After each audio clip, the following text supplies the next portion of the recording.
si nacemos con competencias innatas, inscriptos en nuestro genoma, ellas deben haberse seleccionado a lo largo de la evolución. Derek Bickerton, psicolingüista de la Universidad de Hawái, sostiene que el lenguaje evolucionó en dos etapas. Primero, como un protolenguaje, y mucho después apareció la sintaxis. La sintaxis apareció cuando el cerebro dispuso de bastantes neuronas libres, no dedicadas a funciones específicas.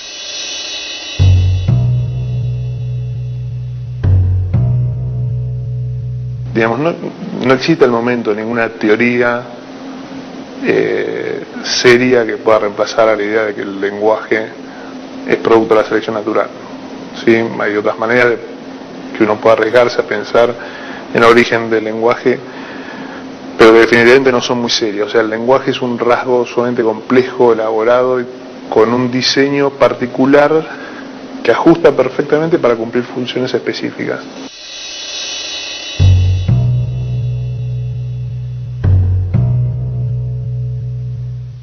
Cuando uno piensa en el origen del lenguaje hay un error bastante interesante, que es considerar que nuestras relaciones de parentesco con los protomínidos, con los simios actuales, digamos, en realidad están de alguna manera obligando a estos grupos a disponer de alguna forma de lenguaje primitivo. Y lo cierto es que podemos fácilmente, digamos, mostrar o entender que hay una discontinuidad absoluta entre lo que es el lenguaje humano y cualquier otra forma de comunicación animal.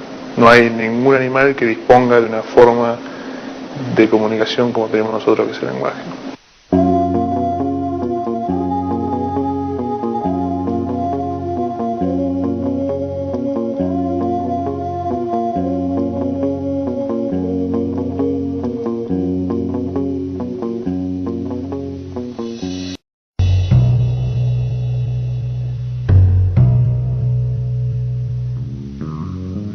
El cerebro humano es producto de una larga y compleja selección natural.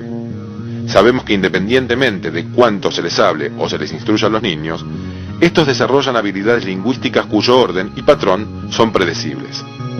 Los estudios de neuropsicología nos permiten comprender algunos de los secretos del cerebro humano.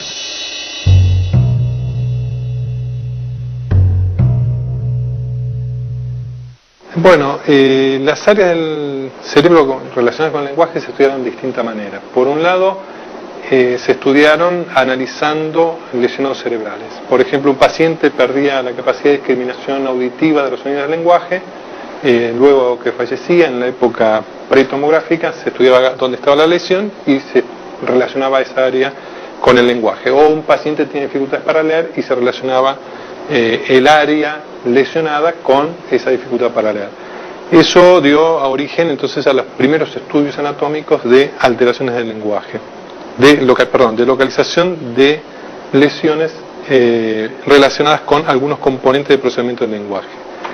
Este es un esquema clásico de las áreas del lenguaje, en donde se observa el área auditiva primaria, el área de Wernicke, el gyrus angular relacionado sobre todo con el procesamiento ortográfico, el área de Broca se relacionaba en este modelo con la producción oral de las palabras, el área motora primaria que ejecutaba los patrones y los comandos motores para producir el habla. Con el estudio tomográfico ya a fines del siglo pasado, del siglo XX, se agregaron algunas áreas, el área motora suplementaria que no se había identificado en los modelos clásicos, y también, acá no se ve en el esquema, la lesión de los núcleos subcorticales también produce alteraciones del lenguaje, por lo tanto son áreas que se consideran relacionadas con el lenguaje. Apenas nace un bebé, se inicia un proceso que por natural y universal todos damos por hecho, el desarrollo de la comunicación y del lenguaje. ¿Nos hemos preguntado alguna vez cuál es ese proceso? ¿Cómo aprendemos a estructurar las palabras y las frases? ¿Y cuál es el papel de los adultos en el desarrollo de esa habilidad? En definitiva, ¿nos hemos preguntado alguna vez qué es lo que nos hace hablar? El lenguaje es una de las funciones más cercanas y familiares. Cotidianamente, lo usamos para comunicarnos con los demás y con nosotros mismos. Nos ayuda a reflexionar y solucionar problemas en nuestras vidas. Aunque lo usamos de manera muy espontánea, no somos conscientes de la complejidad de los procesos que estamos realizando al mismo tiempo que lo usamos. El lenguaje, por ser una de las características esenciales de los seres humanos, ha sido estudiado por diversas disciplinas, tales como la antropología, la sociología, la lingüística o la psicología, quienes abordaron su estudio desde diferentes perspectivas. Podríamos definir al lenguaje como un sistema de signos que comunica pensamientos, emociones e intenciones. ¿Cómo explicar el desarrollo del lenguaje en el niño? ¿Se aprende a hablar o venimos con cierta predisposición innata? ¿Deriva el lenguaje de una facultad general para aprender? ¿Aprendemos a hablar por imitación de lo que escuchamos? ¿Cómo es posible que el niño, ignorando muchas cuestiones del mundo que lo rodea, pueda desarrollar la función lingüística de manera tan temprana? Para respondernos a estas preguntas, la psicología general aborda el estudio de las funciones psicológicas desde una pluralidad de niveles que implican un abordaje genético amplio. Desde un nivel filogenético nos interesa analizar las funciones psicológicas considerando su evolución, que da cuenta del proceso de humanización. Pero para entender las funciones psicológicas prototípicamente humanas, tenemos que considerar cómo la evolución biológica queda atravesada por el desarrollo histórico-cultural, generando funciones nuevas por la mediación e interiorización de los instrumentos culturales. En el nivel ontogenético se produce el entrecruzamiento entre biología e historia cultural.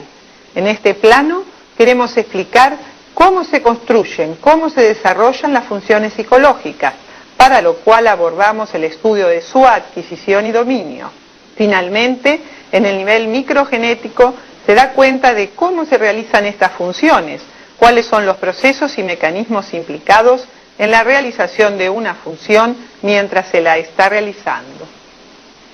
Todos estos niveles de análisis que implican una concepción genética amplia se integran en una concepción histórico-cultural del ser humano.